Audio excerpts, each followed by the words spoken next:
To demonstrate how print sheet detection with Prusa Connect works, let's just print something. Notice that we're printing in PETG.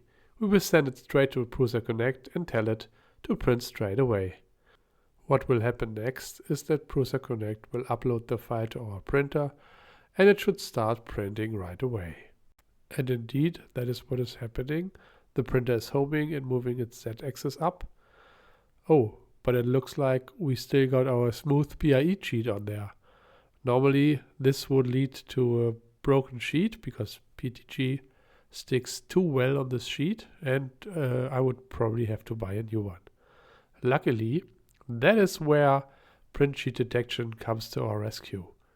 It will now move the bed down and the gantry to the back, and it will look at the camera you got set up with Prusa Connect, in my case the Buddy 3D camera, to detect your current sheet. As you can see in the terminal below, it detects that my sheet does not match the allowed IDs which I put into my G code. And as a consequence, it will simply not continue at this point. There will be a message on the display of the printer right now, so that you can see it if you're in front of the printer. There's also a message shown in Prusa Connect. Unfortunately, that one is very generic, but still you can skip it if you like.